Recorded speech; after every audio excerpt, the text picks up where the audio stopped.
கர்த்தருடைய வார்த்தைக்கு நேராய் நாம் கடந்து போகலாம். என்னோடு சேர்ந்து 2 கொரிந்தியரின் புத்தகம் 12ஆம் அதிகாரம் 7ஆம் வசனத்திலிருந்து 9ஆம் வசனம் வரைக்கும் நாம் வாசி கேட்கலாம். 2 கொரிந்தியரின் புத்தகம் 12ஆம் அதிகாரம், புதிய ஏற்பாட்டில் 255வது பக்கம், 12ஆம் அதிகாரம் 7ஆம் வசனத்திலிருந்து 9ஆம் வசனம் வரைக்கும் வாசி கேட்கலாம்.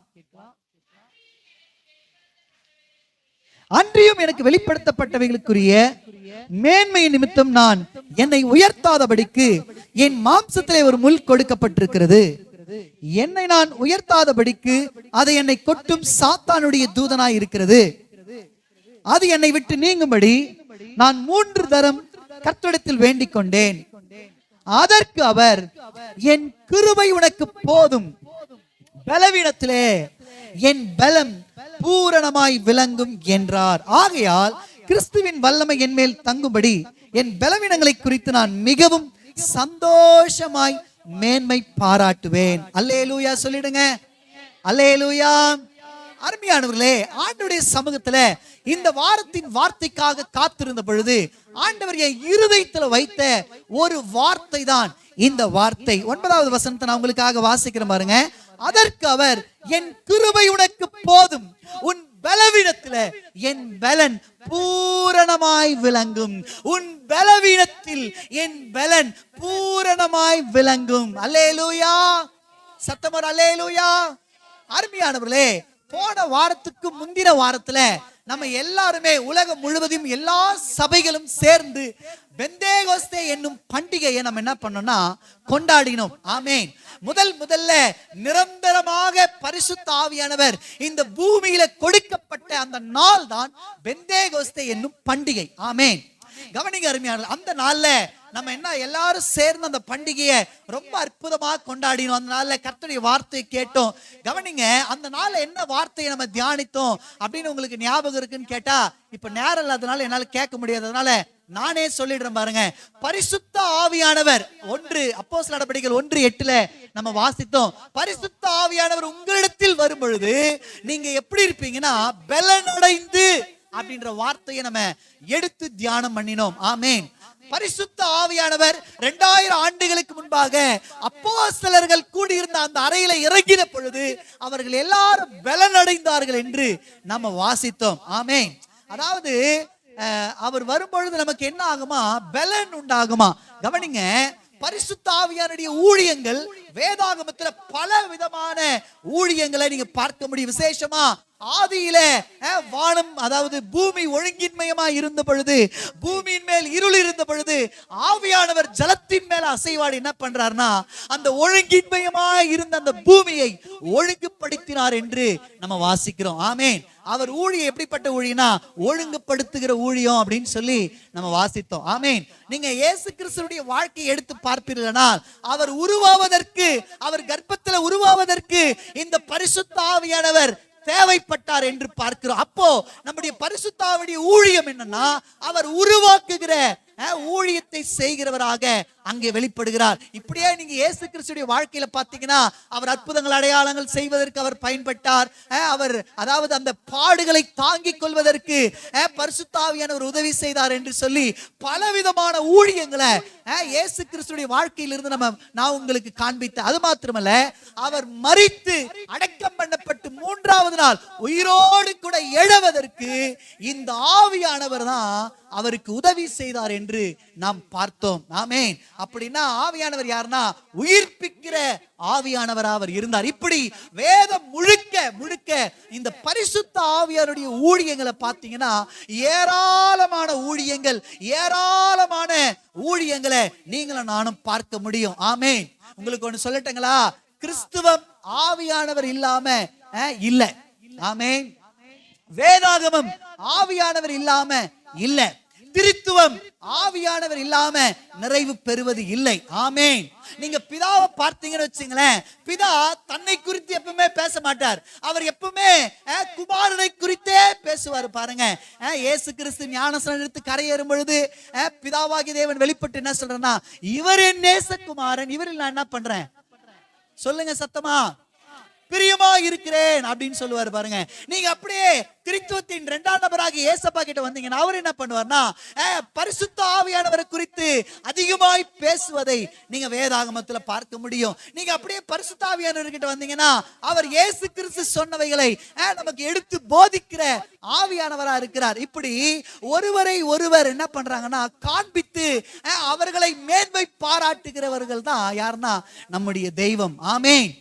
இப்படி பரிசுத்த ஆவியானவருக்குரிய அந்த அவருடைய ஊழியங்களை பார்த்தீங்கன்னா பைபிள்ல ஏராளமான ஊழியங்களை நீங்க படிக்க முடியும். ஆனா பெந்தேகோஸ்தே பண்டிகை அன்னைக்கு நமக்கு பரிசுத்த ஆவியானவர் வெளிப்பட்டு என்ன ஊழியத்தை நான் சபையில செய்ய போகிறேன், என்ன விதமான ஊழியத்தை நீங்க இனிமே பார்க்க போகிறீங்க, அதுவும் விசேஷமா அந்த பண்டிகை நாள்ல நான் எந்த மகிமையில வந்திருக்கிறேன் அப்படின்னு சொல்லி ஆவியானவர் நம்மளோடு என்ன பேசுறாருன்னா, நான் வரும் பொழுது நீங்கள் பலனடைவீர்கள், உங்களுக்கு நான் பலத்தை கொடுப்பேன், உங்களை நான் பலப்படுத்துவேன் அப்படின்னு சொல்லி அந்த நாள்ல ஒரு சில வசனங்களை நம்ம என்ன பண்ணோம்னா தியானம் பண்ணினோம். ஆமென். அதாவது அவர் பலப்படுத்துகிற ஆவியானவரா நம்மை பலப்படுத்துகிற அந்த ஊழியத்துல அவர் வந்து இந்த பண்டிகையில வெளிப்படுறாருன்னு சொல்லி நான் உங்களோடு பேசினேன். அதாவது அவரு எதிலிருந்து நம்மளை பலப்படுத்துறார் அப்படின்னு சொல்லி அந்த நாள் ஒரு காரியத்தை உங்களோடு பகிர்ந்து கொண்டேன். என்னன்னா, அவர் சோர்ந்து போகிறவனுக்கு பலன் தந்து சத்துவம் இல்லாதவனுக்கு என்ன பண்றாரா, சத்துவத்தை பெருக பண்ணினார் அப்படின்னு சொல்லி பார்த்தோம். அப்போ அவர் பலப்படுத்துகிற ஆவியானவர் தான். எதிலிருந்து நம்மளை பலப்படுத்துறாருன்னா, சோர்விலிருந்து நம்மளை மீட்டெடுத்து நம்மளை பலப்படுத்துகிற ஆவியானவரா அவர் இருக்கிறார் என்று அந்த நாள்ல உங்களோடு கூட அநேக காரியங்களை நான் போதித்தேன். ஆமென். உங்களுக்கு ஞாபகம் இருக்கும்னு நினைக்கிறேன். இந்த சோர்வு ஏன் வருது, அதுக்கு பின்னாடி சத்துரு இருக்கிறான்னு சொல்லி நான் உங்களுக்கு சொன்னேன். இந்த சோர்வு ஏன் வருது, அதுக்கு பின்னாடி நம்ம பார்க்கிற அந்த சூழ்நிலை இருக்கிறது அப்படின்னு சொன்னேன். சரி, இதெல்லாம் மாறணும்னா நம்ம கர்த்தருடைய சமூகத்துல நிறைய நேரம் காத்திருக்கணும், காத்திருக்கிறவர்கள் தான் புது பலன் அடைவார்கள் என்று நான் உங்களோடு போதித்தேன். ஆமென். ஞாபகம் இருக்குன்னு நினைக்கிறேன். அதே தான் சீஷர்கள் செய்தார்கள். இயேசு கிறிஸ்து எடுத்துக்கொள்ளப்பட்ட பிறகு ஏசப்பா சொன்னாரு, நீங்க எருசலேம் விட்டு எங்க போயிடாதீங்க, காத்திருங்கன்னும் போது அவங்க காத்திருந்தாங்க. காத்திருந்ததுனால ஒரு புதிய பலனை அவர்கள் பெற்றுக்கொண்டார்கள் என்று நான் சொன்னேன். ரெண்டாவது, நம்ம பலன் அடையணும்னா, சோர்வில் இருந்து நமக்கு ஒரு புதிய பலன் உண்டாகணும்னா என்ன செய்யணும்னு நான் இன்னைக்கு சொன்னேன். என்னன்னா, நீங்க அந்நிய பாஷையில நிறைய ஜெபிக்கணும் அப்படின்னு நான் உங்களோடு நான் உங்களோடு கூட போதித்தேன். இல்ல, பரிசுத்த ஆவியானவர் நம்ம இடத்துல வரும் பொழுது நம்ம பலன் அடைகிறோம். எப்படிப்பட்ட பலன்னா, சோர்விலிருந்து ஒரு பலன் உண்டாகிறதுன்னு அந்த நாள்ல நான் உங்களோடு பகிர்ந்துவேன். இன்றைக்கு 2வது பலனை குறித்து உங்களோடு பேசும்படி ஆவியானவர் நமக்கு உதவி செய்வாராக. ஆமென். எதிலிருந்து 2வது நம்மை பலப்படுத்துகிறாரா, இங்கே அப்போஸ்தலனாகிய பவுலை குறித்து வேதம் சொல்லுகிறது. நான் முதல் வசனத்துல வாசிக்கிறேன் பாருங்க, 12:1. மேன்மை பாராட்டுகிறதற்கு எனக்கு தகுதி அல்லவே, ஆகிலும் கர்த்தர் அருளின தரிசனங்களையும் வெளிப்பாடுகளையும் சொல்லுகிறேன் அப்படின்னு சொல்லிட்டு அங்க ஒரு சில காரியங்களை சொல்ற பவுல் மிகப்பெரிய தேவனுடைய ஊழியத்தை செய்த ஒரு தேவ மனிதன். ஆமென். இவரு அவருக்கு உண்டான தரிசனங்களை குறித்து, ஆண்டவர் அவருக்கு கற்றுக் கொடுத்த அந்த வெளிப்பாடுகளை குறித்து அவர் என்ன சொல்றாருன்னா, மேன்மை பாராட்டுவதற்கு எனக்கு எந்த தகுதி இல்லை, அந்த மேன்மை எனக்குள்ள வரும்பொழுதெல்லாம் என்ன அந்த வசனத்தை பாருங்க, 7 பாருங்க. அன்றியும் எனக்கு வெளிப்படுத்தப்பட்டவைகளுக்குரிய மேன்மையின் நிமித்தம் நான் என்னை உயர்த்தாதபடிக்கு என் மாம்சத்துல என்ன பண்ணப்பட்டிருக்குங்க, ஒரு முள்ளு கொடுக்கப்பட்டிருக்கு. என்னை உயர்த்தாதபடிக்கு அது என்னை கொற்ற சாத்தானுடைய தூதனா இருக்குது அப்படின்லாம் சொல்லிட்டு அவர் என்ன சொல்றாருன்னா, இது என்னை விட்டு நீங்கும்படி நான் என்ன பண்ணேன், 3 தரம் ஜெபித்தேன் அப்படின்றாரு பாரு. 3 தரம் ஜெபிக்கிறார். இந்த பலவீன என்னால் தாங்க முடியல ஆண்டவரே, இதை எடுத்துருங்க, அப்படி இந்த முள்ளை எடுங்க அப்படின்னு சொல்லி ஜெபிக்கும் பொழுது ஆண்டவருடைய பதில் தான் இந்த 9வது வசனம். அதற்கு அவர், என் கிருபை உனக்கு போதும், பலவீனத்திலே என் பலன் பூரணமாய் விளங்கும். அல்லேலூயா. 2வது பலன் எதிலிருந்து நம்மளை பலப்படுத்துகிற ஆவியானவரா இருக்கிறார்னா, அதாவது பலவீனத்திலிருந்து நம்மளை பலப்படுத்துகிற ஆவியானவரா இருக்கிறார். ஆமென். நீங்க ரோமர் 8:26 எடுத்து வாசிப்பீர்களானால், அந்தபடியே ஆவியானவரும் நமது பலவீனங்களில் நமக்கு உதவி செய்கிறார் என்று அங்கே பார்க்கிறோம். ஆமென். ஜெபிக்க தெரியாத பொழுது, பலவீனப்படும் பொழுது அவர் நமக்கு ஜெப உதவி செய்கிற ஆவியானவராக இருக்கிறார். ஆமென். இப்படி பல சூழ்நிலையில நம்ம பலவீனப்படும் பொழுது ஆவியானவர் வந்து நம்மளை என்ன பண்றாராம்?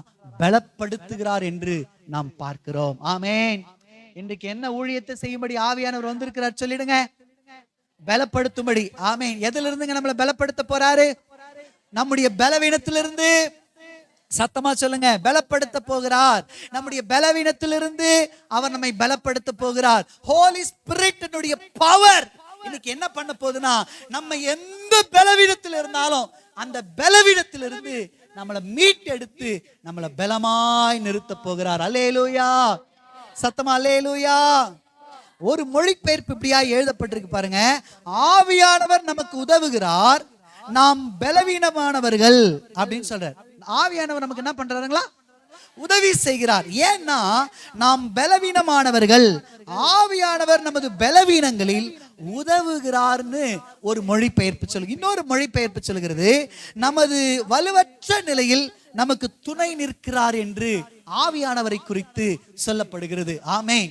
சில சூழ்நிலை நிமித்தமா, சில காரியங்களை நம்ம கேட்கறது நிமித்தமா, சில காரியங்களை நம்ம சந்திக்கிறது நிமித்தமா நம்ம வாழ்க்கையில ஏதோ ஒரு பலவீனம் என்ன பண்ணுதுன்னா வருகிறது பாருங்க.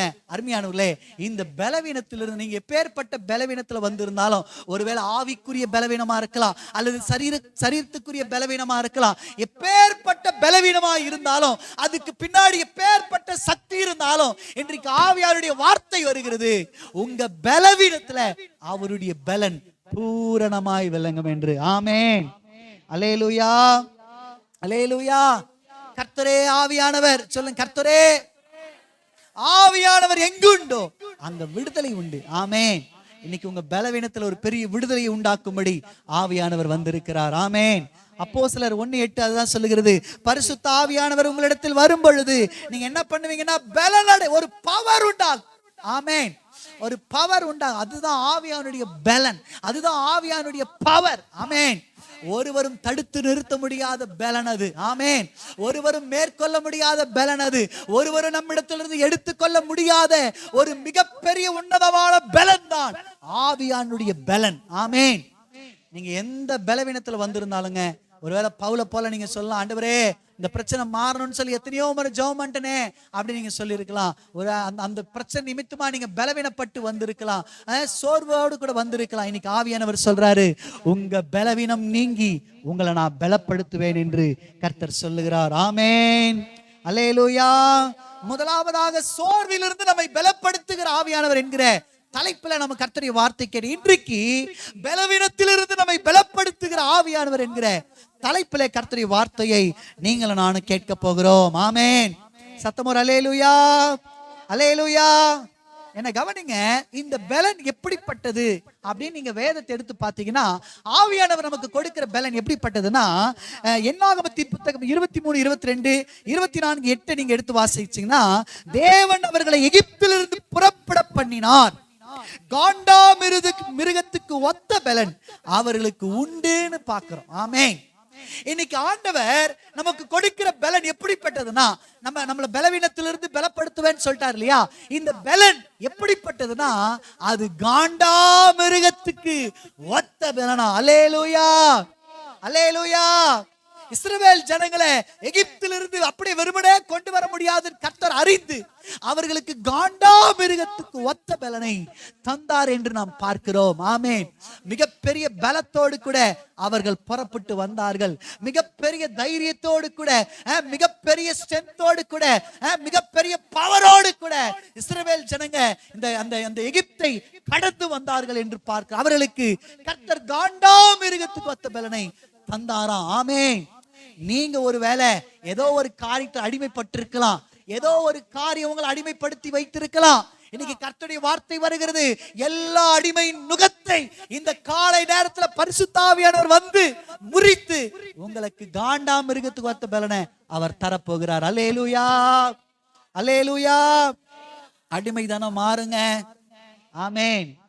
பிரதர், எங்க வீட்டுல எங்க ஹஸ்பண்டுடைய பெரிய குடிகாரராக்குறாருங்க, இல்ல பெரிய சூதாட்டக்காரராக்குறாருங்க, பெரிய அவர் ஸ்மோக்கரா இருக்கிறாருங்க, செயின் ஸ்மோக்கரா இருக்கிறாருங்க. இப்படி உங்க உங்க வீட்டுல இருக்கிறவங்களை குறித்து ஒருவேளை நீங்க கவலையோடு இருக்கலாம். அது உங்களை பலவீனப்படுத்தி இருக்கலாம். எத்தனை நாளைக்கு தான் என் வாழ்க்கை இப்படியே ஓடிக்கொண்டிருக்கும், எத்தனை நாளைக்கு தான் என் சூழ்நிலை இப்படியே இருக்கும்னு சொல்லி அதை பார்த்து பார்த்து அதுக்கு அதுல ஒரு பெரிய மிராக்களை நீங்க பார்க்காததுனால, அதுல ஒரு பெரிய ஆன்சரை நீங்க ரிசீவ் பண்ணாததுனால நீங்க ஒருவேளை பலவீனப்பட்டு வந்திருக்கலாம். இன்னைக்கு ஆவியானுடைய வார்த்தை வருகிறது, நீங்க உங்க குடும்பம் உங்க வீட்டார் எந்த அடிமைதனத்தில் இருந்தாலும் அவர் உங்களுக்கு காண்டா மிருகத்துக்கு ஒத்த பலனை தந்து அவர் உங்களை மீட்டெடுப்பேன்னு கர்த்தர் சொல்லுகிறார். ஆமென். இதுதான் பரிசுத்த ஆவியினுடைய பலன். அல்லேலூயா, அல்லேலூயா. இரண்டாவது அந்த பலன் எப்படிப்பட்டது?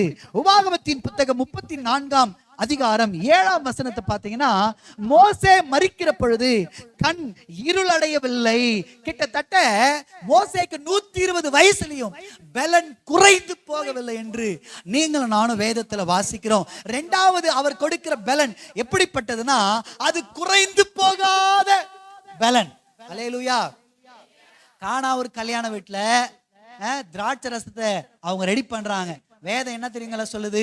அது குறைவுபட்டது என்று சொல்லப்படுகிறது. ஆமென்.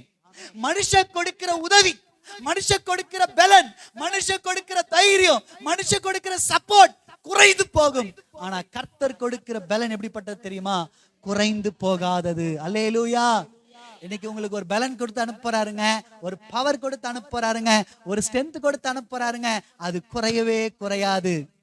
உங்க மரண நாள் பரியந்தம், இயேசு வந்து உங்களை பரலோகத்துக்கு அழைத்து கொண்டு போகிற பரியந்தம் அது குறையாது என்று கர்த்தர் சொல்லுகிறார். ஆமென். இந்த பலத்தால நீங்க ஓடுவீங்க. அல்லேலூயா சொல்லுங்க. ஒரு முறை அதாவது மழை வராதனால ஆகாப்புக்கும் எலியாவுக்கும் மிகப்பெரிய ஒரு பிரச்சனை பாருங்க. இப்ப ஆண்டவர் சொல்றாரு, சரி போப்பா ஆகாப்புக்கு உன்னை காண்பி, நான் மழை வரும்படி கட்டளையிடுவேன்னு சொன்ன உடனே அங்க பல காரியங்கள் நமக்கு தெரியும். இப்போ எலியா என்ன பண்றா? கர்மேல் பர்வதத்துல போய் முழங்கால் படியிட்டு முகம் குப்புற தேவனை நோக்கி வணங்கி அவங்க வேலைக்காரனை பார்த்து சொல்ற, நீ போய் வனாந்தரத்துல போய் பாரு, மழை எதனா வருதான்னு போய் பாரு, மழைக்கான அறிகுறி எதனா வருதா பாருன்னு சொல்லி அனுப்புகிறார். அவர் வந்து சொல்றார், ஐயா எந்த ஒரு அறிகுறியும் காணுங்க, மேகம் அப்படியே சாரி மேகத்தையே பார்க்க முடியல, கருமேகம் எங்குமே தெரியல, மழைக்கான அறிகுறி இல்லைன்றாரு பாருங்க. உடனே இவரு ஜெபம் பண்ணிட்டே இருக்கிறார். கிட்டத்தட்ட 7 முறை அவர் முழங்கால் படியிட்டு முகம் குப்புற தேவனுடைய சமூகத்தில் விழுந்து ஜெபிக்கிறார் பாருங்க. இப்போ வேலைக்காரன் ஓடி வந்து சொல்றான், ஐயா உள்ளங்கை மேகத்தை பார்க்கிற அப்படின்னு இவருக்கு புரிஞ்சிச்சு, மிகப்பெரிய ஒரு மழை பிரவேசிக்க போகுது. உடனே நீ போய் ஆகாப்புக்கு சொல்லு, அவனை ரதத்தை பூட்டி கிளம்ப சொல்லி, இல்லைன்னா மழை அவனை தடை பண்ணிடுன்னு சொன்ன உடனே ஆகாப் ரதத்தை பூட்டி ஓட்டுறாரு பாருங்க வண்டிய.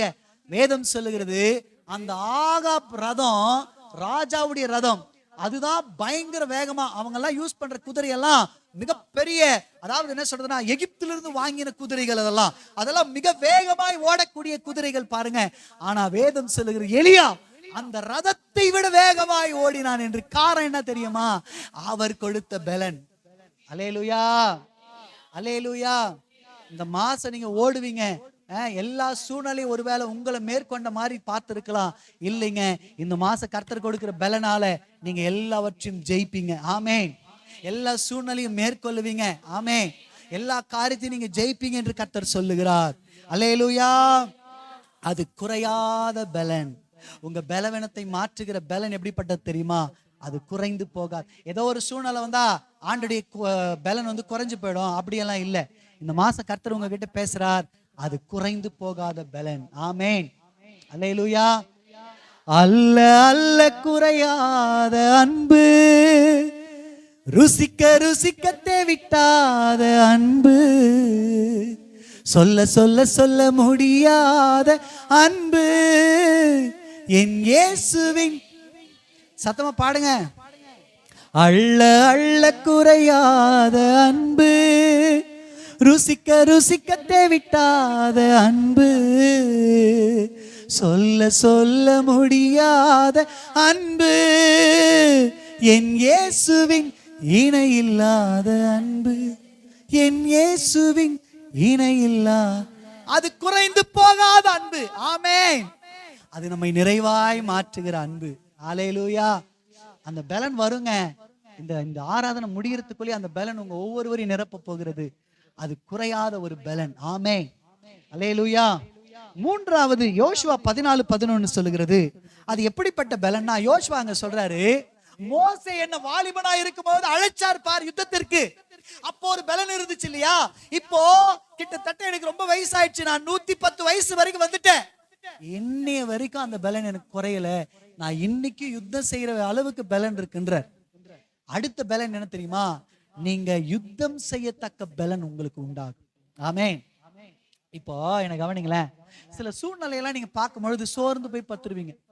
சில பிரச்சனைகள்லாம் பார்க்கும் பொழுது இதுக்கு மேல ஜெபித்து என்ன நடக்க போகுது, இதுக்கு மேல வேதத்தை எடுத்து வாசிச்சு என்ன பண்ண போகிறது, இதுக்கு மேல பரிசுத்தமா வாழ்ந்து என்ன நடக்க போகுது, இதுக்கப்புறம் காத்திருந்து என்ன பயன் அப்படின்னு சொல்லி நீங்க என்ன பண்ணிருக்கலாம்னா, ஒருவேளை அப்படியே சோர்ந்து போய் உங்க ஜெப வாழ்க்கையை விட்டுட்டு, உங்க பரிசுத்த வாழ்க்கையை விட்டுட்டு அப்படியே நீங்க சோர்ந்து போய் பலவீனப்பட்டிருக்கலாம். ஆனா கர்த்தர் சொல்ற, இன்னைக்கு கொடுக்கிற பலன் எப்படிப்பட்ட தெரியுமா? எதிரியான சாத்தான் உங்களுக்கு விரோதமாய் வந்து நிற்கும் பொழுது அவனோடு கூட யுத்தம் செய்யத்தக்க பலன் உங்களுக்கு உண்டாகும். ஆமென். இது பாருங்க, இது வரைக்கும் ஒரு பிரச்சனைனா நேரா ஊழியக்காரர்கிட்ட ஓடி வருவீங்க, இல்ல டிவியை போட்டு யாராச்சும் எங்களுக்கு ஜெபிக்க மாட்டாங்களான்னு நீங்க பார்த்துட்டு இருந்தீங்க. ஆனா இதுக்கப்புறம் நான் சொல்றேங்க, கர்த்தர் உங்களை பலப்படுத்தும் பொழுது என்ன பண்ணுவீங்க தெரியுமா? சத்துரு உங்களுக்கு விரோதமா வந்து சிரிக்கும் பொழுது நீங்க அவனுக்கு விரோதமா எழும்பி நின்று யுத்தம் பண்ணுவீங்க.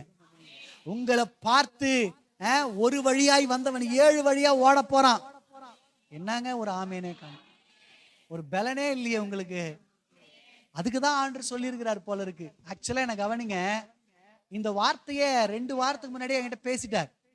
ஹாஸ்பிட்டல்ல இருக்கும் போதே பலவீனத்துல பலன் உண்டாகும் அப்படின்னு சொல்லி பேசிட்டார். நான் நேத்து சாயங்காலம் ஒருத்தர் வீட்டுல ஜெபம் பண்ணிட்டு இருக்கிறேன். ஆண்டவர் சொல்றாரு, வேற ஒரு வார்த்தை குறித்து பேசுறாரு. என்னடா இதுன்னு வீட்டுக்கு போய் பிரசங்கத்துக்காக உக்காடுறேன், அந்த வார்த்தை கடன்னு ஒரு பெரிய பிரசங்கமா ரெடி ஆயிடுச்சு. பிரசங்கம் ரெடியா இருக்கு. நான் ஆண்டுகிட்ட கேட்கிறேன், ஆண்டவரே இந்த பிரசங்கமா அந்த பிரசங்கமா, சரி என்ன பண்றதுன்னு தெரியலையேன்னு சொல்லிட்டு நோட் எடுத்து அந்த வசனத்தை எல்லாம் எழுதி முடிச்சிட்டேன். எழுதி முடிச்சதுக்கு அப்புறம் ஆண்டவர் ஏதோ எனக்கு அது மனசுல சரியா வராது, அது ஒருவேளை வாக்குத்தத்த மெசேஜோ அப்படின்னு நான் யோசிச்சுன்னு இருக்கிறேன். ஒருவேளை வாக்குத்தத்தத்துக்காக கர்த்தர் கொடுத்திருக்கிறாருன்னு சொல்லி சரி நம்ம ஜெபிக்கலாம் அப்படின்னு சொல்லி ஜெபிக்கிறேன். ஆண்டவர் 10:30 மணிக்கு என்கிட்ட பேசுறாரு இந்த வசனத்தை. ஆமென். இது திரும்ப எனக்கு கன்ஃபார்ம் பண்ணி கொடுத்தார். அதுக்கப்புறம் தான் 2:30 மணிக்கு எழுதி முடிச்ச அந்த வசனத்தை. ஆமென். அப்போ ஏதோ ஒண்ணு உங்களுக்கு செய்ய போகிறார். அல்லேலூயா. ஏதோ உங்களை பண்ண போறார். சத்துரு இது வரைக்கும் வந்து உங்களை ஏளனமா பார்த்தா இல்லையா, இது வரைக்கும் நீங்க தோத்து விழுந்தீங்க இல்லையா, உங்களை பார்த்து தோத்தாங்குட்டின்னு சொல்லி சிரிச்சா இல்லையா, இதுக்கப்புறம் நீங்க தோற்று போகிறவர்கள் இல்லை, நீங்கள் ஜெயமுள்ளவர்கள், நீங்கள் ஜெயத்தை பெறுகிறவர்கள். சாத்தானுடைய தலையை கர்த்தர் சிலுவையில நசுக்கி போட்டது போல அவன் ஆடுற எல்லா ஆட்டத்தையும் நீங்க நசுக்குவீங்க. யுத்தம் பண்ணத்தக்க பலனை கர்த்தர் உங்களுக்கு கொடுக்க போகிறார். அல்லேலூயா, அல்லேலூயா. இதுக்கப்புறம் பிசாசை பார்த்து நீங்க பயப்பட போறதில்ல. நீங்க அந்த தெருவில் வந்தாலே அந்த தெருவில் இருக்கிற எல்லா குட்டி சாத்தானுங்களும் உங்களை பார்த்து ஓட போகுது. ஐயோ பெரிய யுத்த வீரன் வந்துட்டான்டா அப்படின்னு. அதாவது உங்களை பார்த்துன்றதை விட உங்க கூட ஒருத்தர் இருக்க போறார், அவர்தான் பவராவி. ஆமென். எல்லாம் சொல்லுங்க, பவராவி எனக்குள்ளே அந்த பயாவி. கையை தட்டி பாடுங்க, பவராவி எனக்குள்ளே அந்த பயாவி அணுகுவதில்லை, அன்பினாவி எனக்குள்ளே நான் அகற்றிவிட்டேன், வல்லமை நாவியானவர் என்னுள் வந்துவிட்ட காரணத்தினால் பொல்லாத சாத்தான ஒரு சொல்லால. இது வரைக்கும் சத்துருடைய போராட்டத்தை பார்த்து நீங்க பயந்து இருந்தீங்க, சத்துருடைய போராட்டத்தை பார்த்து நீங்க கலங்கி இருந்தீங்க. எப்படா இந்த போராட்டம் முடியும், எப்படா இந்த போராட்டத்துல நான் வெளிவர போறேன், எப்படா நான் ஜெயிக்க போறேன்னு சொல்லி பல சூழ்நிலையில நீங்க சோர்ந்து போயிருந்தீங்க. ஆனா இன்றைக்கு கர்த்தர் சொல்றார், நான் வந்து உங்களை பலப்படுத்துகிறபடியினால் என்ன நடக்க போகுது தெரியுமா, நீங்க யுத்தம் செய்யத்தக்க பலனை அடைவீர்கள் என்று கர்த்தர் சொல்லுகிறார். ஆமென். நீங்க சத்துருவோட யுத்தம் பண்ணுவீங்க, நீங்க மற்றவங்களோட யுத்தம். இதுக்கு இப்படி பாஸ்டர் சொல்லிட்டாருன்னு சொல்லி பக்கத்து வீட்டுக்காரங்க போய் வா சண்டைக்கு போடலாம், நீ என்னன்னா ஒண்டி பார்த்தலான்னு போய் நின்னுட போறீங்க. அந்த சண்டை இல்ல, அந்த யுத்தம் பண்றது இல்ல. புரியுதுங்களா? நமக்கு மாம்சத்தோட ரத்தத்தோட சத்தமா சொல்லுங்க. பாஸ்டர் கரெக்டா சொல்லி அமைச்சிருக்காரு, யுத்தம் பண்ணத்தக்க பலனை கர்த்தர் கொடுப்பாரு. இன்னைக்கே போய் என் புருஷனை ஒண்டி பார்த்துடுறேன் அப்படின்னு போறீங்க. அப்படி இல்லை, அது இல்லை. மாம்சமும் ரத்தமும் நமக்கு பிரச்சனை இல்லை. நமக்கு யார் தான் பிரச்சனை சொல்லுங்க? வானமண்டலத்தின் பொல்லாத சேனையோட அவருடைய தூதர்களோட தான் நமக்கு என்னதுங்க? ஆமாம். நம்ம எல்லாரும் என்ன நினைச்சுக்கிறோம்னா, என் மனைவி தான் பிரதர் எனக்கு பிரச்சனையே, எதிரி பிரதர் அப்படி எதிரி மாதிரியே பார்ப்பாங்க. ஒரு மாதிரி அவங்க வந்தாலே சாப்பாடு வச்சாலும் குத்தம், உப்பு போட்டாலும் குத்தம், உப்பு போடலேனாலும் குத்தம், சமைச்சாலும் குத்தம், சமைக்கலாலும் குத்தம், எல்லாத்துக்கும் பார்த்தீங்கன்னா ஏதோ ஒன்று சொல்லிருப்பாங்க. அவ தான் பிரதர் எனக்கு எதிரி. ஹலோ சிஸ்டர், பிரதர் அவங்க எதிரி இல்லை, என் புருஷதான் பிரதர் எதிரி, இப்படி எல்லாம் சொல்லிருப்பாங்க. அவங்க எதிரி இல்லை. நமக்கு மாம்சமும் ரத்தமும் யுத்தம் இல்லை, வானமண்டலம். ஆமென். அந்த யுத்தம் பண்ணத்தக்க பலனை கர்த்தர் உங்களுக்கு கொடுக்க போகிறார். ஆமென். நான்காவது, யோபுவின் புத்தகம் 29:20 சொல்லுகிறது, பலவீனத்தை மாற்றக்கூடிய புது பலன். ஆமென். யோபுவை கர்த்தர் எல்லாவற்றையும் அவன் இழந்து போனது உண்மை, அவன் பலவீனப்பட்டது உண்மை, அவனுக்கு வியாதி வந்தது உண்மை, எல்லாம் அவனை விட்டு போனது உண்மை. ஆனா கர்த்தர் அவனை ஒரு புது பலத்தால நிரப்பினார் என்று வேதம் சொல்லுகிறது. ஆமென். இன்னைக்கு கொடுக்க போற பலன் எப்படிப்பட்ட பலன் தெரியுமா? ஒரு புதிய பலன். ஆமென். அல்லேலூயா. ஒரு புதிய பலன் உங்களுக்கு கர்த்தர் கொடுக்க போகிறார். ஆமென். அஞ்சாவது, சங்கீதம் 138:3 சொல்லுகிறது, ஆத்துமாவில வருகிற பலனா. ஆமென். இங்க பாருங்க, சில சூழ்நிலையினால, சில சரீரத்தில் ஏற்பட்டிருக்கிற பலவீனத்தினால உங்க ஆத்துமாவை என்ன பண்ணப்பட்டிருக்கும் தெரியுமா? சோர்ந்து போயிருக்கும், பலவீனப்பட்டிருக்கும், எழுந்து கூட ஜெபிக்க முடியாது, எழுந்து கூட எதுவும் வேலை செய்ய முடியாத அளவுக்கு நீங்க அப்படியே பலவீனப்பட்டிருப்பீங்க. பாருங்க, சில நேரங்கள்ல ஆண்டவர் சொல்றாரு, இன்னைக்கு கொடுக்க போற பலன் எப்படிப்பட்டதுன்னா, உங்க ஆத்துமாவை உயிர்ப்பித்து அதை என்ன பண்ணுமா, எழுப்பி விடுகிற ஒரு பலனா. ஆமென். ஆத்துமாவில தருகிற பலன். சங்கீதம் 8:2 சொல்லுகிறது, பகஞ்சனையும் பழிக்காரனையும் அடக்கி போட கொடுக்கப்படுகிற பலன். ஆமென். சொல்லுங்க, பகஞ்சன சொல்லுங்க எங்கூட, பகஞ்சன பழிக்காரனை அடக்கி போடப்படுகிற பலன். உங்களுக்கு கொடுக்கப்படுற பலன் எப்படிப்பட்ட? இதுக்கப்புறம் உங்களை எவனுமே பேச மாட்டான். உங்களுக்கு விரோதமா எழும்பி நின்று குற்றப்படுத்தின எல்லா நாவுகளையும் நீங்க குற்றப்படுத்தும்படி கர்த்தர் செய்வார். உங்களுக்கு விரோதமாய் உருவாக்கப்படுகிற எல்லா ஆயுதம் வாய்க்காதே போகும்படி கர்த்தர் உங்களை பலனால நிரப்ப வேண்டும். ஆமென். பகஞ்சனையும் பழிக்காரனையும் அடக்கி போடுகிற ஒரு பலன் அந்த பலன். ஆமென். அல்லேலூயா. இந்த மாதிரி பைபிள் முழுக்க நிறைய பலனை ஆவியானவர் எழுதி வைத்திருக்கிறார். இப்ப சொல்லப்பட்ட எல்லா பலனும் உங்க மேல உண்டாகும். ஆமென். அல்லேலூயா. யோவான் 3:10 சொல்லுகிறது, பலவீனனும் தன்னை பலவான் என்று சொல்லுவானாக. உங்களை பலப்படுத்துகிற ஊழியத்தை கர்த்தர் இந்த மாதம் உங்களுக்கு செய்து கொண்டிருக்கிறார். ஆமென். ஆமென். எபிரேயர் 4:15 சொல்லுகிறது, நம்முடைய பலவீனங்களை குறித்து பரிதபிக்க கூடாத பிரதான ஆசாரியர் நமக்கு இராமல் எல்லா விதத்திலும் நம்மை போல சோதிக்கப்படும் பாவம் இல்லாதவருமாய் இருக்கிற பிரதான ஆசாரியர் நமக்கு இருக்கிறார்னு சொல்லி வேதம் சொல்லு. அதாவது நம்ம பலவீனப்படும் பொழுது, ஆட இதெல்லாம் இதுவா அப்படின்னு சொல்லி நம்மளை கண்டுக்காம போறவர் அல்ல அவர். பாருங்க, ஒரு முறை ஒரு மனுஷன் என்ன பண்ணானா, எருசலேம்ல இருந்து எரிகோவுக்கு போனானா பாருங்க. அப்ப கல்லர் கையில் அகப்பட்டு என்ன பண்ணிட்டான், அவங்களை அடிச்சு குத்துயிர் கொலையரா அவனை போட்டாங்க. போட்டவன் அந்த வழியை யார் வந்ததுங்க? ஆசாரியன் வரான். யார் வர்றது? ஆமா, அவர் மேல எந்த தப்பு இல்லை, ரூல்ஸ் அண்ட் ரெகுலேஷன் அப்படி இருந்துச்சு. அவர் அவரை தொட்டா இவருக்கு தீட்டாயிடும், போய் ஊழியத்தை செய்ய முடியாதுன்றதுனால அவர் ஒதுங்கி போயிட்டார். அதனால நீங்க என்ன நினைச்சிட கூடாதுன்னா, ஆசாரியர்கள் கெட்டவர்கள் அப்படியெல்லாம் நீங்க நம்ம நினைச்சிட கூடாது. அவங்களுடைய ரூல்ஸ் அண்ட் ரெகுலேஷன் அப்படி. சரி, என்ன கவனிங்க. இப்போ நமக்கு ஒரு ஆசாரியர் இருக்கிறார், அங்க ஒரு ஆசாரியர் வந்தார். அவர் என்ன பண்ணிட்டார்னா, அங்க பலவீனமா இருந்த ஒருவனை பார்த்து ஒதுங்கி போயிட்டார். ஆனா நமக்கு ஒரு ஆசாரியன் உண்டு. அவர் எப்படிப்பட்டவர்னா, நம்ம பலவீனத்தை பார்த்து ஒதுங்கி போகிறவர் அல்ல, நம்ம சுகவீனத்தை பார்த்து நம்மளை அப்படியே கை விட்டு விடுகிறவர் அல்ல. எல்லாவற்றிலும் நம்மை போல சோதிக்கப்பட்டு, அவருக்கு நம்முடைய பலவீனம் என்னன்னு அவருக்கு தெரியும். ஆமே, நம்ம சூழ்நிலை என்னன்னு அவருக்கு தெரியும், நம்முடைய காயங்கள் என்னன்னு அவருக்கு தெரியும். அதனாலதான் கர்த்தர் சொல்ற நம்மளை பார்த்து, வருத்தப்பட்டு பாரம் சுமக்கிறவர்களே நீங்க எல்லாரும் என்னிடத்துல வாங்க, ஏன்னா உங்களை போல நான் பாரத்தை சுமந்திருக்கிறேன், உங்களை போல நான் எல்லா பாடுகள் அனுபவித்திருக்கிறேன், உங்க வேதனை என்னன்னு எனக்கு தெரியும், உங்க சூழ்நிலை என்னன்னு எனக்கு தெரியும், அதனால என்கிட்ட வாங்க, என் மேல அந்த பாரத்துல வச்சிருங்கன்னு சொல்லி கர்த்தர் சொல்லுகிறார். ஆமென். அல்லேலூயா. நம்முடைய பிரதான ஆசாரியன் அப்படிப்பட்டவர். ஆமென். அல்லேலூயா. இன்னைக்கு ஆவியானவர் என்ன ஊழியத்தை செய்யும்படி வந்திருக்கிறார் சொல்லிடுங்க. பலவீனத்திலிருந்து நம்மை பலப்படுத்துகிற உதவியாளரா அவர் நமக்கு வெளிப்பட்டிருக்கிறார். ஆமென். ஒரு முறை பேதுரு பார்த்து இயேசு கிறிஸ்து சொல்றாரு, லூக்கா 22:31-32 பாத்தீங்கன்னா, பின்னும் கர்த்தர், சீமோனே சீமோனே, இதோ கோதுமையை சுலக்கினால் பிடைக்கிறது போல சாத்தான் உன்னை பிடைக்கிறதுக்கு என்ன பண்ணா என்கிட்ட உத்தரவு கேட்டாம்பா. நானும் அவனுக்கு உத்தரவு கொடுக்கலன்னு சொல்ல, ஏய் சாத்தான் உத்தரவுலாம் கொடுக்க மாட்டேன் போடா வெளியே அப்படின்னு சொல்லல. அவர் என்ன சொல்றாருன்னா, நான் பெர்மிஷன் கொடுத்துட்டேன், ஆனா உன் நல்லா புரிஞ்சுக்கோ, இந்த சூழ்நிலையில, இந்த பலவீனத்துல, இந்த போராட்டத்துல, இந்த சத்துனுடைய காரியங்கள்ல நான் உன் கூட இருப்பேன், நான் உனக்காக வேண்டுதல் செய்வேன், நான் உனக்கு உதவி செய்வேன்னு கர்த்தர் சொல்றார். ஆமென். சொல்லுங்க.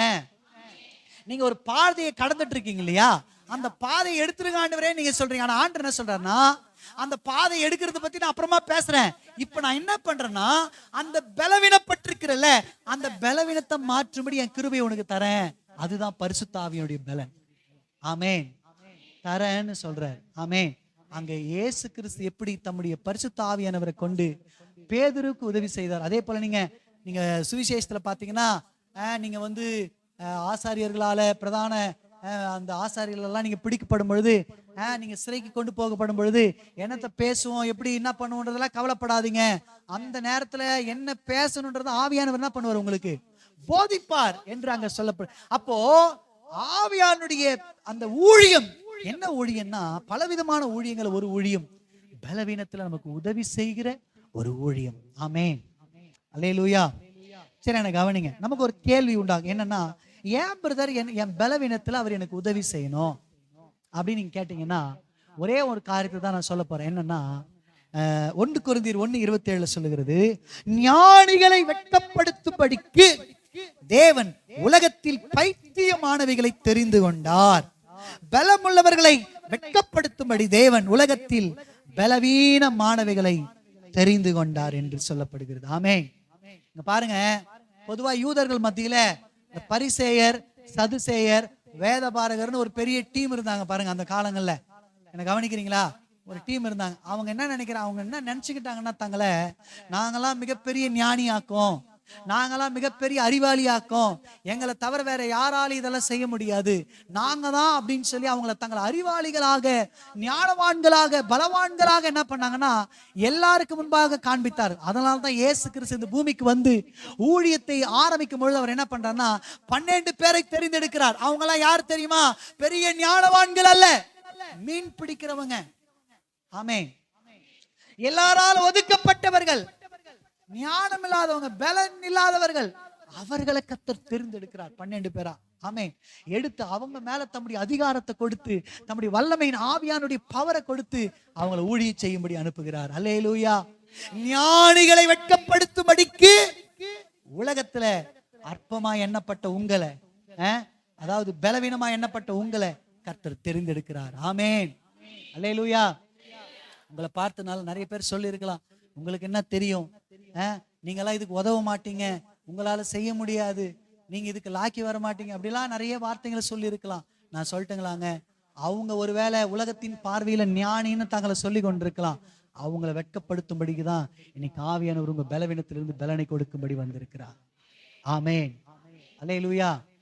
நிச்சயமா நடக்கும். அல்லேலூயா. ஞானிகளை வெட்கப்படுத்தும்படிக்கு கர்த்தர் உங்களை தெரிந்தெடுத்திருக்கிறார்.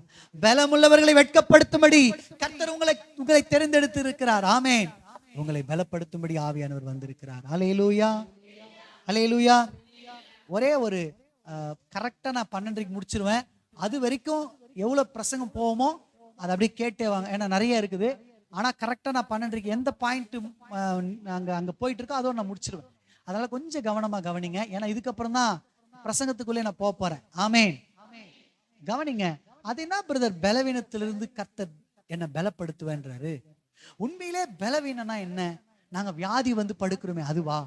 அல்லது நாங்க வந்து எங்களுக்கு ஒரு பிரச்சனை வந்த உடனே நாங்க படுக்கிறோமே அதுவா அப்படின்னு நீங்க கேட்டீங்கன்னா ஒருவேளை இருக்கலாம்.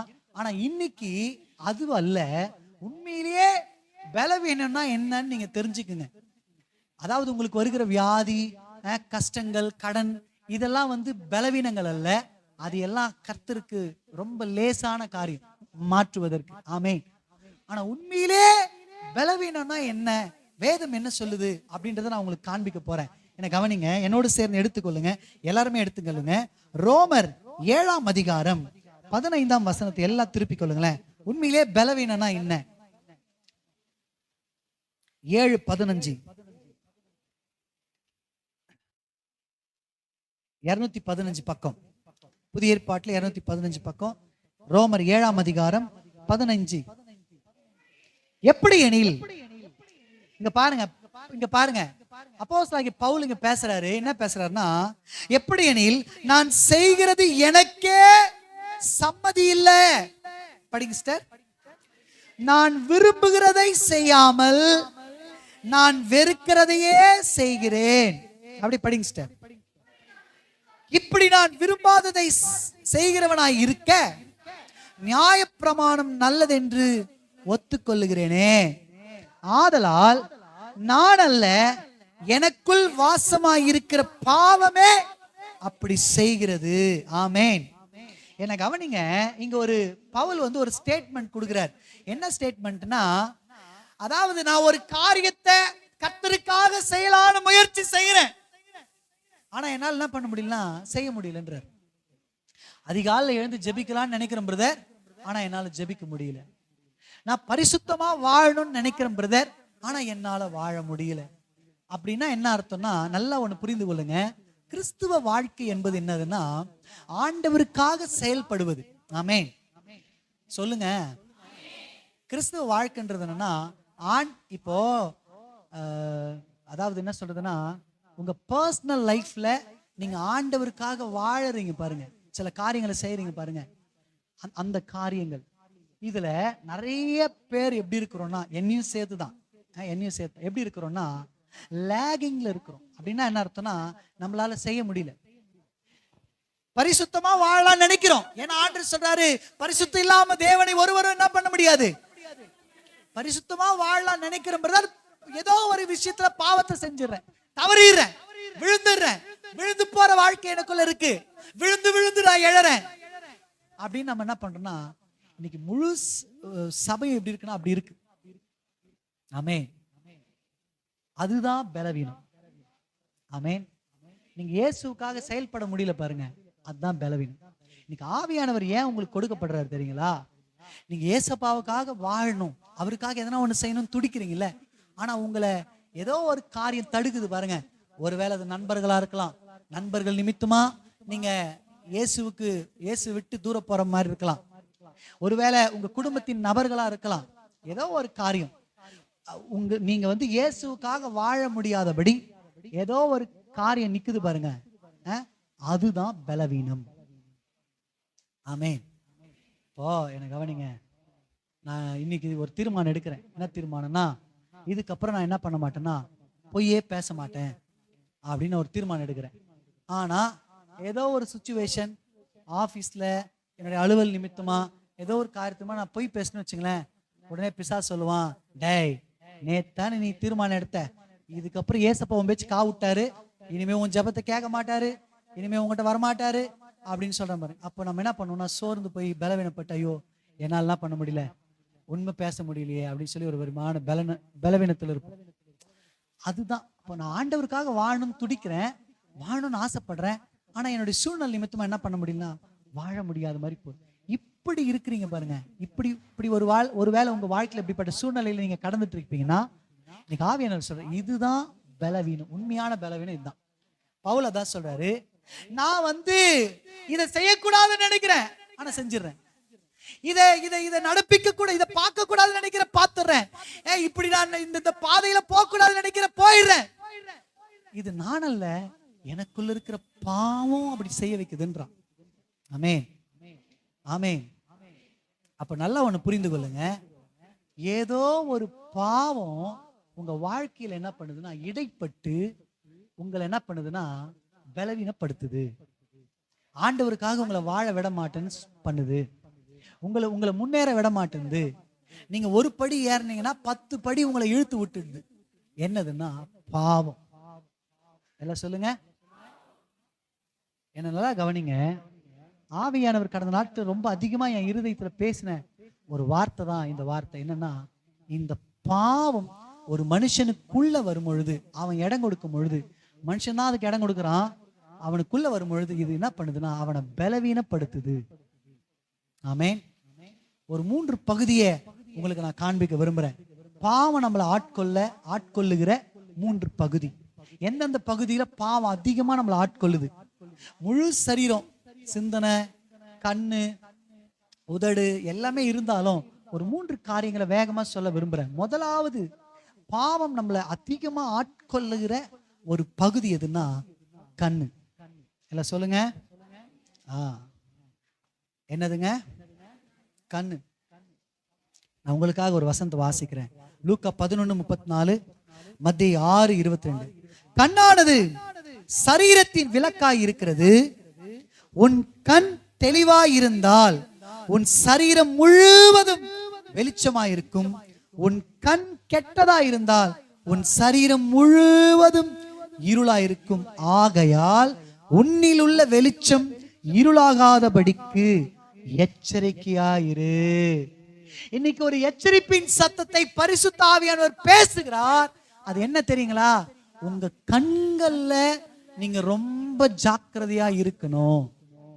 ஆமென். சொல்லுங்க. நாகும் 2:1 எழுதிக்கங்க. சிதறடிக்கிறவன் உன் முகத்துக்கு முன்பாக வருகிறான். நான் திரும்ப வாசிக்கிறேன், கவனமா கவனிங்க. நீங்க இப்போ அதெல்லாம் எடுக்க வேணாம், டைம் இல்லை, நமக்கு ஒரு 10 நிமிஷம் தான் இருக்கு. அதுக்குள்ளேயோ கொஞ்சம் கவனிங்க. சிதறடிக்கிறவன் உன் முகத்துக்கு முன்பாக வருகிறான், அரணை காத்துக்கொள். நான் புரியுற மாதிரி சொல்றேன். ஒரு தேசத்துல ஒரு ராஜா ஆட்சி செஞ்சிட்டு இருக்கிறாரு. அவரு பல தளபதிகளை, பல போர்படை வீரர்களை தேசத்தின் முழுக்க நிற்க வச்சிருப்பார். நிற்க வைக்கும் பொழுது இப்ப திடீர்னு எதிரி நாட்டு படம் வருதுன்னு வச்சுங்களேன், அவனுங்க போர் வீரர்கள் வந்து வேக வேகமா வந்து ராஜா கிட்ட இந்த விஷயத்த சொல்லி, இப்ப ராஜா என்ன பண்ணுவார் தெரியுமா? அவசர அவசரமா ஜனங்களை கூப்பிட்டு, மந்திரிகளை கூப்பிட்டு ஆலோசனை பண்ணி எப்படியெல்லாம் யுத்தம் பண்ணலாம்னு சொல்லி அவங்கள போய் ஜெயிப்பார் பாருங்க. அது மாதிரி சபை இன்னைக்கு செய்யணும். ஏன்னா இன்னைக்கு அனுப்பப்படுகிற கடிதம் மிக அவசரமான கடிதம். ஏன் தெரியுமா? சத்துருவானவன் தனக்கு கொஞ்ச காலமா இருக்குன்னு சொல்லி அவன் யார வஞ்சிக்கலாம், யார கெர்ஜிக்கலாம்னு சுத்திட்டு இருக்கிறான். அவன் பயன்படுத்துகிற முதல் ஆயுதம் என்ன தெரியுமா? சபைக்குள்ள கண்ணு. ஆமென். அவன் பயன்படுத்துகிற முதல் ஆயுதம் கண்ணு. உங்க கண்கள்ல நீங்க ரொம்ப ரொம்ப ரொம்ப ரொம்ப ஜாக்கிரதையா இருக்கு. இந்த கண்ணு தான் இப்போ உங்ககிட்ட கேட்டீங்கன்னா உங்களுக்கு தெரியும். தப்பா எடுத்துக்காதீங்க. லாஸ்டா என்ன படம் பார்த்தேன்னு கேட்டேன்னு வச்சுங்களேன், ஆக்சுவலா நீங்க ரட்சிக்கப்பட்ட பிறகு படம் பாக்குறது இல்ல. நீங்க ரொம்ப நல்லவங்க. என்ன ஒரு ஆமேன் காணோம்? உங்களை தான் சொல்றேன். நீங்க ரட்சிக்கப்பட்டதுக்கு அப்புறம், ஞானஸ்தானம் எடுத்ததுக்கு அப்புறம் அந்த படமே பாக்குறது இல்ல. உங்க வீட்டுல டிவி போனா போதுன்னு இருக்குது. உங்களுக்கு சினிமாக்கு ரொம்ப மேற்குக்கு கிழக்குக்கு எவ்வளவு தூரமோ அவ்வளவு தூரம். உங்களுக்கு கேளுங்க, லாஸ்டா என்னங்க படம் பார்த்தீங்க? கரெக்டா சொல்லுவீங்க. ஏன்னா உங்க பார்வை அதுல அதை பார்த்திருக்கு. ஒரு கண்ணு ஒரு விஷயத்தை பார்க்குதுன்னா அதை அப்படியே போட்டோ பிடிச்சி இருதயத்துல வச்சிரும். அதுதான் கண்களுக்கு இருக்கிற பவர். அதனால்தான் இங்க ஆவியானவர் எழுதுறாரு, கண்ணானது சரீரத்தினுடைய விளக்கா இருக்கு. ஒருத்தனுடைய கண்ணு சரியில்லைன்னா அவன் முழு சரீரமும் இருளா இருக்கும்ன்ற. ஏன் பிரதர்? கண்ணு தானே தப்பா பாக்குது. என் கையில கர்த்தருக்காக நான் மைக்க பிடிச்சு பாடுறேனே, என் கண்ணு தானே தெளிவில்லாம இருக்கு. நான் கர்த்தருக்காக ஓடி ஓடி ஊழியத்தை செய்யறேனே, என் கண்ணுதான சரியில்லாம இருக்கு. என் வாயினால கர்த்தரை புகழறனே, ஆராதிக்கிறனே. என் கண்ணுதான சரியில்லாம இருக்கு. நான் என் மாம்சத்தால கர்த்தருக்காக நான் அடி வாங்குறேனே, அதை செய்யறேன், எதை செய்யறேன். நீங்க எதை செய்தாலும் வேதம் சொல்லுது, கண்ணு சரியில்லைன்னா முழு சரீரமும் இருள். நீங்க யாருக்கு தெரியுமா ஊழியம் செய்றீங்க? இருளுக்கு ஊழியம் செய்றீங்க. ஆமென். கண்ணு சரியில்லாம கண்ட பார்வையை பார்த்துட்டு இச்சித்து நீங்க ஊழியத்தை செய்வீர்களானால் அந்த ஊழியம் இருளின் அதிகாரத்துக்கு உட்பட்டது. இருளுக்கு நீங்க ஊழியம் செய்றீங்கன்னு அர்த்தம். அப்ப இந்த கண்ணை ரொம்ப ரொம்ப ஒவ்வொரு ஊழிய இன்னைக்கு நிறைய, அக்கா கொஞ்சம் கவனிங்க. முதல்ல பிசாசு பயன்படுத்தின ஆயுதம் என்ன தெரியுமா? கண்ணு. ஆதாம் ஏவாளை கர்த்தர் கொண்டு வந்து ஏதேன் தோட்டத்தில் வைக்கிறாரு. வசனம் சொல்லுகிறது, அந்த பழத்தை சாப்பிடாதான்னு ஆண்டு சொல்லிட்டாரு. சாப்பிட்றதுனால நீ செத்து போவேன்னு ஆண்டு சொல்லிட்டாரு. ஆனா பிசாசு அவங்களை தந்திரமா ஏமாத்தி ஏவாள் சொல்லுது, பார்வைக்கு இன்பமா இச்சிக்கப்படத்தக்கதா இருந்துச்சாம். பிசாசு பயன்படுத்தின முதல் இதுனா தெரியுமா? இச்சை. இந்த இச்சை மட்டும் சபைக்குள்ள வந்துருவே கூடாது.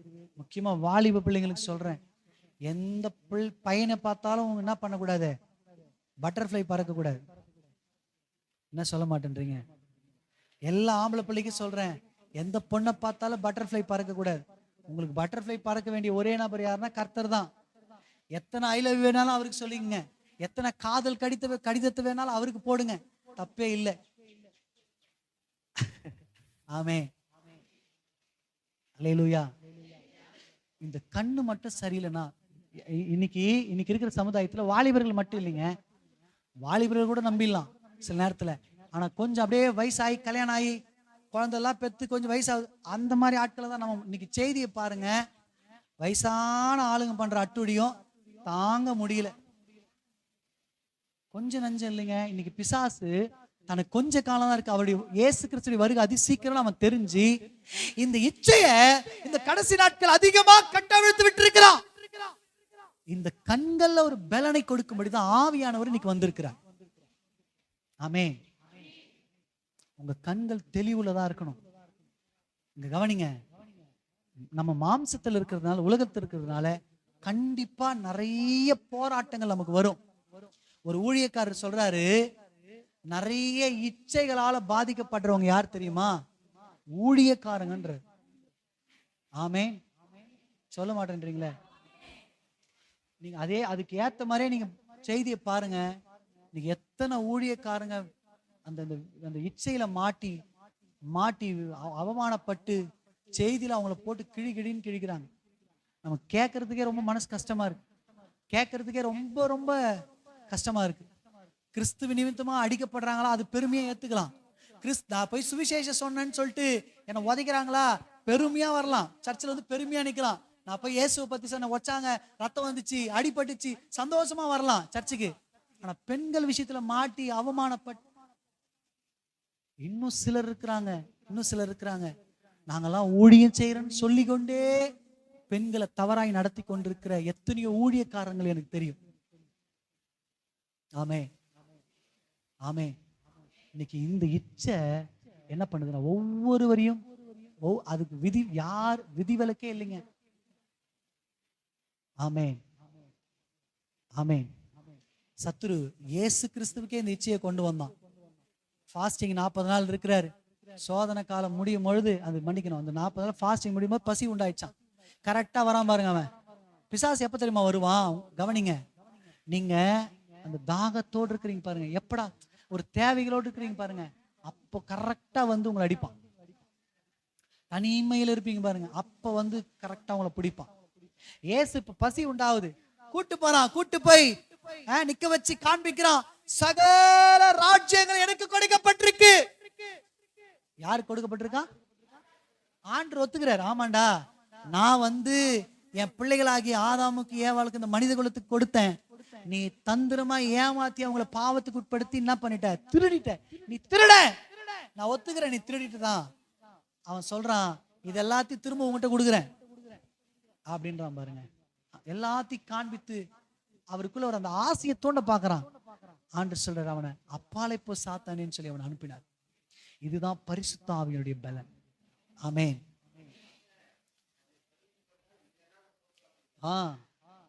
அந்த ஆசையை தோன்றான் பாருங்க. எனக்கு பணிஞ்சிரு, இந்த இச்சைக்கு நீ பதிஞ்சிரு, நீ ஆசைப்பட்டு எல்லாத்தையும் தந்துடுறன்னு அர்த்தம்.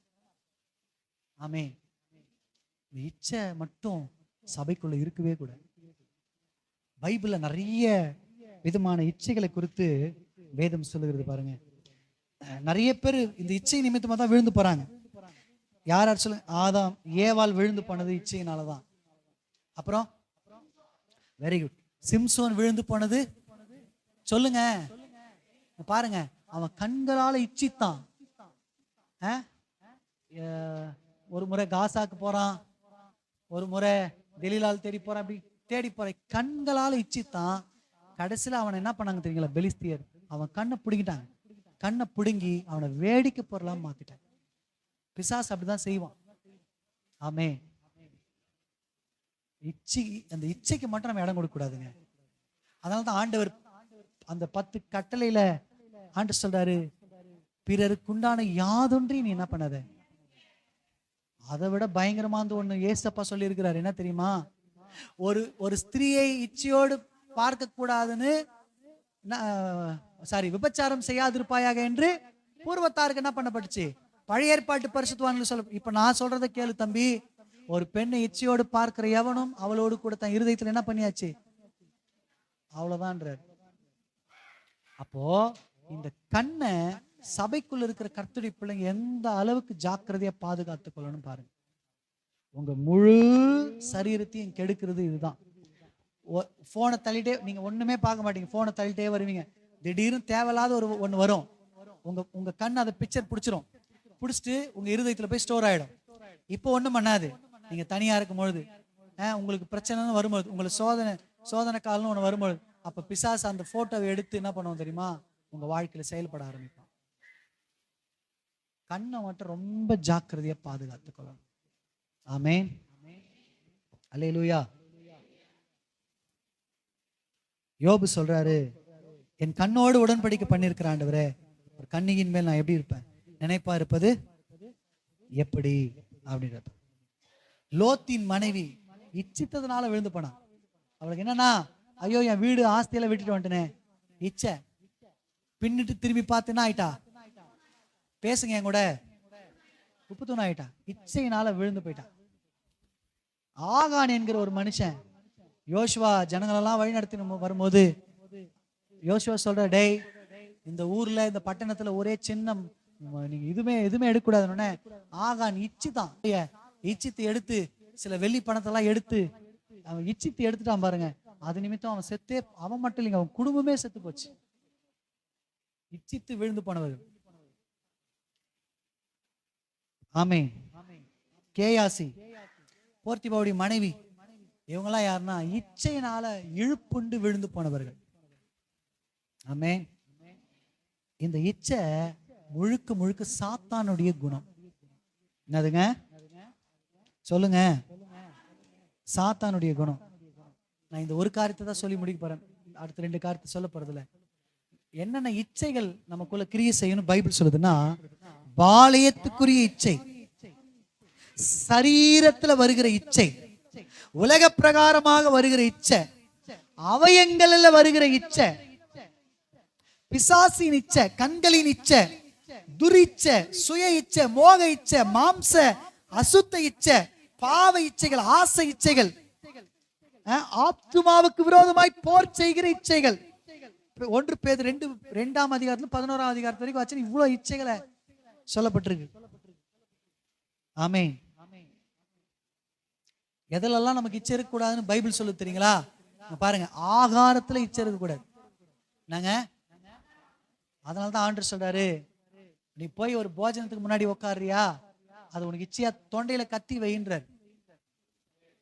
சாப்பாட்டு மேல கூட நமக்கு இச்சை இருக்கக்கூடாது. சில காரியங்களுக்கு நோ அப்படின்னு சொல்றத நம்ம என்ன பண்ணோம்? என்ன இப்ப நீங்க எதுவுமே சொல்ல மாட்டேன்றீங்க? கண்களில என்ன பண்ணக்கூடாது? இச்சை. சொல்லுங்க. இருதயத்துல இச்சை இருக்க கூடாது, மாம்சத்துல இச்சை இருக்க கூடாது, இதயங்கள்ல சுபாவத்துல இருக்கக்கூடாது, பணத்தின் மேல இச்சை இருக்க கூடாது. நமக்கு பணம் வேணுங்க, ஆனா பணத்தின் மேல நம்ம என்ன பண்ணக்கூடாது? இச்சிக்க கூடாது. பண ஆசை எல்லா தீமைக்கும் வேற இருக்கு. எல்லா தீமைக்கும், இந்த வார்த்தையை நோட் பண்ணுங்க, எல்லா தீமைக்கும் பண ஆசை தான் எல்லா தீமைக்கும். அது நமக்கு இருக்கக்கூடாது. மற்றவங்களுடைய பொருள் மேல இச்சிக்க கூடாதுங்க. பிறருக்கு உண்டான யாதொன்றையும் நீ என்ன பண்ணக்கூடாது? வார்த்தையில இச்சை இருக்கக்கூடாது. அசிங்கமா பேசுறது, இந்த மாதிரி கர்த்தருடைய பிள்ளைங்க இதுல எல்லாம் ஜாக்கிரதையா இருக்கும். ஆமென். ஆமென். இயேசு கிறிஸ்து எல்லாவற்றையும் சிலுவையில் அறைந்தது போல நீங்களும் நானும் என்ன பண்ணணும்? சிலுவையில அறைந்து அவர் எப்படி அடக்கம் பண்ணப்பட, அந்த மாதிரி நம்முடைய பாவ இச்சைகளை அடக்கம் பண்ணணும். பாருங்க, உங்களை ஒண்ணு கேட்கட்டுங்களா? கரெக்டா சொல்லுவீங்க பாருங்களேன். உங்களுக்கு கண்ணில் ஏதோ ஒரு பிரச்சனை, மெட்ராஸ் ஐ வந்துச்சுன்னு வச்சுங்களேன், என்ன பண்ணுவீங்க? வெரி குட், சௌந்தர்யா சொல்றேன். ஹாஸ்பிட்டல் போவோம். அடுத்து என்ன பண்ணுவீங்க? டாக்டர் என்ன பிரிஸ்கிரிப்ஷன் எழுதி தராரோ அதை வாங்கி அந்த மருந்து என்ன பண்ணுவோம் கண்ணுக்கு. அப்பதானே அந்த அழுக்கெல்லாம் வெளியே வரும், அந்த கிருமிகள்லாம் வெளியே வந்து நல்லா ஆகும். ஆமா தானுங்க. இப்ப கண்ணில் கூட பிசாசு இந்த கடைசி நாள்ல இச்சை என்கிற கிருமிகளை கொடுத்திருக்கிறான். நிறைய ஊழியர்களுக்குள்ள, சபைக்குள்ள, வாலிபர்களுக்குள்ள. அதுக்கு வயசே இல்லைங்க. இன்னைக்கு வர்ற இச்சைக்கு வயசே இல்லை. அண்ணன் தம்பின்னு பார்க்க மாட்டேங்குது, அக்கா தங்கச்சின்னு பார்க்க மாட்டேங்குது, பெரியவங்க சின்னவங்கன்னு பார்க்க மாட்டேங்குது. இந்த இச்சைக்கு வயசு வரவே இல்லை, தராதாரமே இல்லாத அளவுக்கு ஆயிடுச்சு இன்னைக்கு இச்சை. அவ்வளவு மோசமா இன்னைக்கு பிசாசு இச்சைய கட்டவிழ்த்து ஜனங்கள் என்ன பண்ணிட்டு இருக்கிறான் தெரியுங்களா? அந்த இச்சைக்குள்ள விழ வச்சிட்டு இருக்கிறான். நீங்க என்ன பண்ணணும் தெரியுமா? எப்படி ஒரு கண்ணுக்குள்ள மெட்ராஸையோ இல்ல சூடு கட்டியோ வந்தா டாக்டரை பார்த்து கண்ணு மருந்து வாங்கி கண்ணுல விட்டு அதை அப்புறப்படுத்துவீங்க, அந்த மாதிரி ஒவ்வொரு நாளும் உங்க உங்க உங்க கண்களை இயேசுவின் ரத்தத்துக்குள்ள ஒப்பு கொடுத்து கழுவணும். கழுவுவீங்களா? காலையில எழுந்து சொல்லணும் நீங்க, ஆண்டவரே என் கண்களை உங்க ரத்தத்தினால கழுவணும், என் வாயை உங்க ரத்தத்துக்கு ஒப்பு கொடுக்குறேன், என் சரீரத்தை, என் ஆவி ஆத்மா சரீரத்தை ஒப்பு கொடுக்குறேன், கழுவுங்கன்னு சொல்லணும். நைட்டு தூங்க வரும்போது சொல்லணும், ஆண்டவரே இன்னைக்கு ஃபுல்லா நான் இந்த உலகத்துக்குள்ள போயிட்டு வந்திருக்கிறேன், என் கண்ணு யாரையாகில தவறா பார்த்துருக்கா, அல்லது என் வேற யாரோ ஒரு பொருள் மேல நான் இச்சித்திருக்கிறேனா, பிறருக்குண்டான மனைவியா இருக்கலாம், பிறருக்குண்டான பொருளா இருக்கலாம், பிறருக்குண்டான காரியம் எதையா நான் இச்சித்துட்டேனா, சோதிச்சு பாருங்க. சோதிச்சு பார்த்து ராத்திரியிலே கழுவுங்க, ஒப்புரவாகுங்க, அதை அடக்கம் பண்ணுங்கன்னு கர்த்தர் சொல்லுகிறார். ஆமென். நீங்க இயேசு ரத்தத்தினால கழுவப்படுறதுதான் இதுக்கு ஒரே ஒரு மருந்து. ஆமென். அல்லேலூயா. முழங்கால் படிடலாமா? ஒரு நிமிஷம் அப்படியே எல்லாம் ஒப்பு கொடுக்கலாமா? இந்த கண்கள்ல ஒரு பலனை கொடுக்கும்படி கர்த்தர் வந்திருக்கிறார். பிசாசு நீ கடைசி நாட்கள்ல எல்லார் கண்களையும் பாழாக்கி கொண்டிருக்கிறான். பார்வையே சரியில்லை சிலருடைய பார்வை.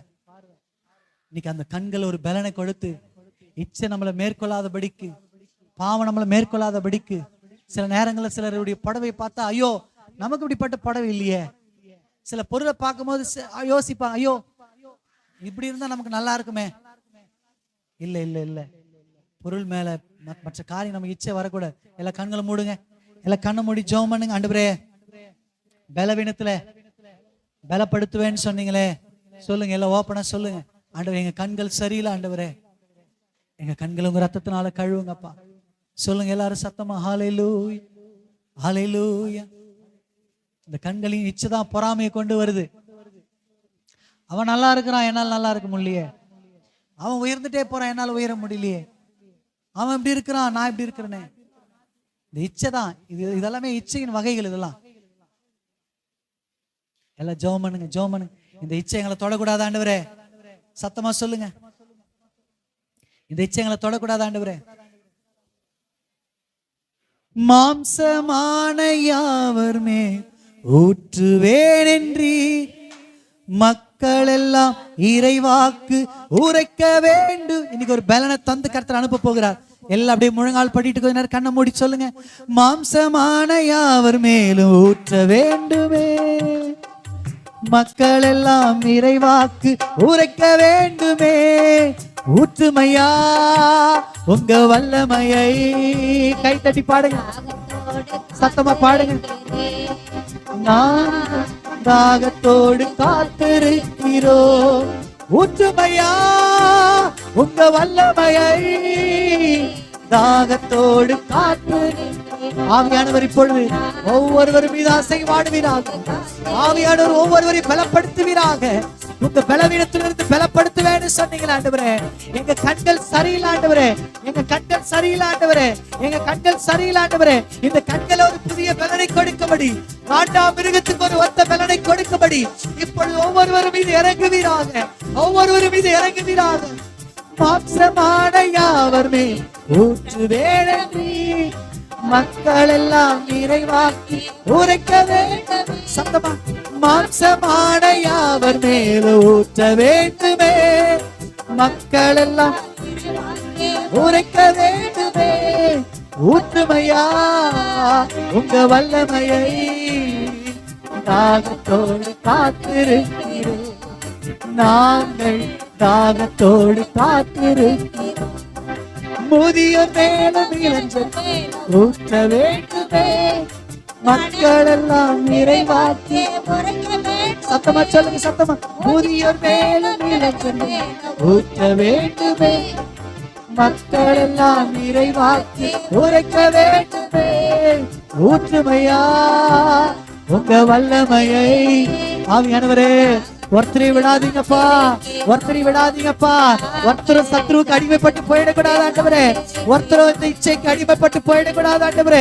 ஒவ்வொரு கண்களை பலப்படுத்துங்க, ஒவ்வொருடைய சரீரத்தை பலப்படுத்துங்க, ஒவ்வொருடைய ஆவி ஆத்துமா சரீரத்தை பலப்படுத்துங்கப்பா, பலப்படுத்துங்கப்பா. பலவீனத்திலிருந்து உங்களுடைய பிள்ளைகளை பலப்படுத்துவீராக, பலப்படுத்துவீராக. ஆவியாருடைய அசைவாடுகள் ஒவ்வொருவரையும் நிரப்பட்டும், ஒவ்வொருவரையும் நிரப்பட்டும். ரப்பா பா பா பா பா பா ஷபா பா பா பா பா பா. அக்கினி அக்கினி ஒவ்வொருவரையும் ஒவ்வொருவரையும் அக்கினி நிரப்பட்டும், அக்கினி நிரப்பட்டும், அக்கினி நிரப்பட்டும். தொடுவதாக தொடுவதாக தொடுவதாக தொடுவதாக ஒவ்வொருவரையும் ஒவ்வொருவரையும். ஜெயமுள்ளவர்களா, ஜெயமுள்ளவரா, ஜெயமுள்ளவர்களா. நாங்க விழுந்து விழுந்து வாழ்ந்த வாழ்க்கை போதாண்டுவரே, போதாண்டுவரே, போதாண்டுவரே. இனி ஜெயமுள்ள வாழ்க்கை, இனி கடி கொடுக்கிற வாழ்க்கை ஒவ்வொரு பிள்ளைக்கு கட்டளிடுவீராக. ரபா பா பா பா பா பா பா பா ஷபா பா பா பா பா பா பா பா பா ரபா பா பா பா பா பா. அப்படியே அந்நிய பாஷையில பேசுங்க, எல்லா வாயில தந்து அந்நிய பாஷையில பேசுங்க. ரிபா பா பா தன ரதன ரபா பா பா. இச்சை உங்களை மேற்கொள்ள கூடாது சிஸ்டர், இச்சை உங்களை மேற்கொள்ள கூடாது பிரதர். உங்க சரீரத்துல உங்க லௌகீக இச்சை உங்களுக்குள்ள மேற்கொள்ள விட்டுறாதீங்க. ஹல்லேலூயா, ஹல்லேலூயா. உங்க அவயங்கள்ல போர் செய்கிற இச்சைகள் ரிபா தன ரபா, கைகள்ல உண்டாகிற, கால்கள்ல உண்டாகிற ரிப்ரா ப்ரோ ரதன ரரா ரப்ரா ப்ரா ப்ரா ரிப்ரா ரரா ஷடடடட ரபரரா ரகதன ரபரபரபரபரபர. அவயங்கள்ல போர் செய்கிற எல்லா இச்சைகளை எரிக்கிறோம். ரதன ரதன. பாவத்துக்கு விரைந்தோடுற கால் இயேசுவின் நாமத்தில் நிறுத்தப்படுவதா. பாவத்தை செய்யும்படி விரைந்தோடுற கைகள் ரிபா பா பா பா. ஆவியாருடைய கரத்தை ஆண்டவரே, ஆவியாருடைய கரம் அவருடைய கரங்களை பிடிப்பதாக, கண்களை தொடுவதாக, வாய்களை தொடுவதாக. ரபா பா பா பா பா பா ரபா பா பா பா பா பா பா. ஒவ்வொருவரையும் நிரப்பட்ட ஆவியானவரே, ஒவ்வொருவரையும் பலப்படுத்துங்க, விடாதீங்கப்பா. பலப்படுத்துங்க, பலப்படுத்துங்க, பலப்படுத்துங்க. ரிபா பா பா.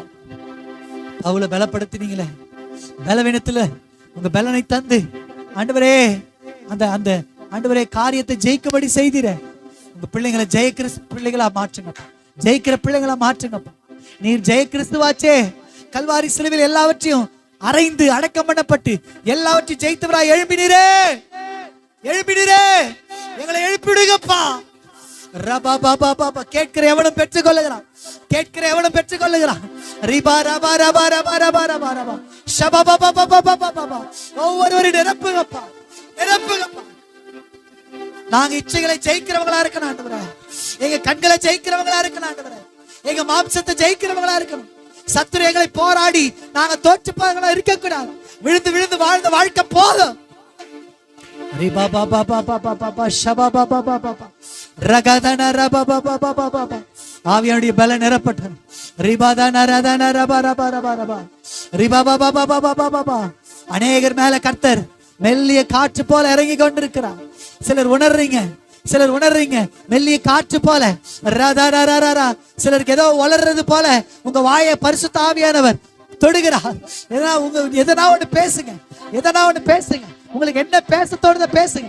ரிபா தனா ரதனா ரபா பாபா பாபா பாபா ரபா பாபா பாபா பாபா ஷபா பாபா பாபா பாபா ரபா பாபா பாபா ரபா பாபா பாபா. ஆவியானவர் பலப்படுத்துகிறார், பலப்படுத்துகிறார். ரிதன ரரரரர ரிபா பாபா பாபா பாபா பாபா ஷபா பாபா பாபா பாபா பாபா ஷபா பாபா பாபா பாபா பாபா ரபா பாபா பாபா பாபா.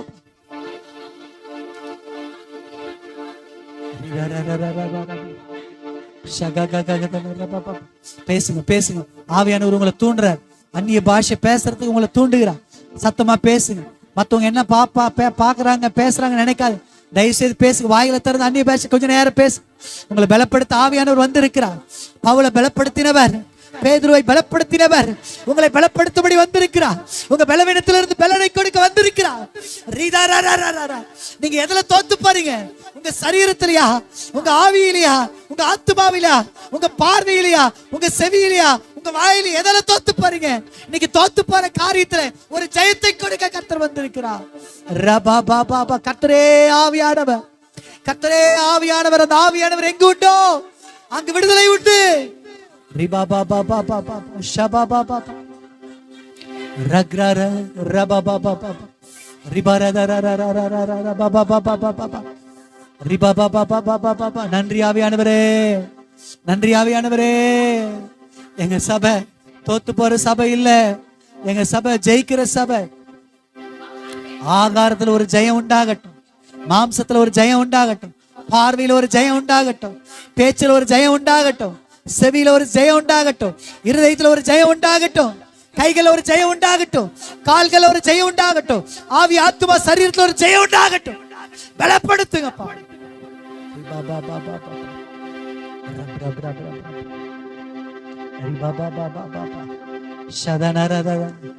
சிலருக்கு ஆவியானவர் சொல்லுகிறார், ஆவிய அவிழ்த்து விடாம, அவிழ்ச்சி போடாது, ஆவிய அவிழ்ச்சி போடாது. அப்படின்னா என்ன அர்த்தம் தெரியுங்களா? இன்றைக்கு பெற்றுக்கொண்ட இந்த அபிஷேகத்தை, இன்றைக்கு பேசுகிற அந்நிய பாஷைய, இன்னைக்கு நிரம்புற அந்த அனாயிண்டிங்க வீட்டுல போய் நீங்க கண்டினியூ பண்ணணும். நீங்க பர்சனலா இருக்கிற நேரங்கள்ல, உங்க ஜெப நேரங்கள்ல நீங்க அதிகமா அந்நிய பாஷையில ஜெபிக்க ஆரம்பிங்க. உங்களுக்கு தெரிஞ்ச சின்ன பாஷையா இருக்கும், 2 வார்த்தை தான் வருது, பரவாயில்ல, அந்த 2 வார்த்தை பேசுங்க, மணிக்கணக்கா பேசுங்க, மணிக்கணக்கு. இன்னைக்கு ஒரு தீர்மானம் எடுங்க. ரபா பாபா. உங்களை ஆவியானவர் பேச பேச பலப்படுத்துவார், பேச பேச பலப்படுத்துவார். ரதன ரபா பாபா. சீஷர்கள் மேல அன்னைக்கு பரிசுத்த ஆவியானவர் வந்து இறங்கின பொழுது கிட்டத்தட்ட 8 மணி நேரத்துக்கு மேல அவர்கள் அந்நிய பாஷையில பேசினார்கள் என்று சொல்லப்படுகிறது. அதனாலதான் பேதுரு எழுந்து நின்று பிரசங்கிக்கிறார். கிட்டத்தட்ட 3000 பேர் ரட்சிக்கப்படுறாங்க, 5000 பேர் ரட்சிக்கப்படுறாங்க. அடுத்த நாள் கணக்கே இல்லை. அந்நிய பாஷையில் ஜெபிக்கணும் ஆவியானவர் தூண்டுகிறார். மாம்சத்தை ஜெயிக்க, உலகத்தை ஜெயிக்க இந்த ஆவியானவர் உங்களை பலப்படுத்தும். ஜெபிக்கலாம்.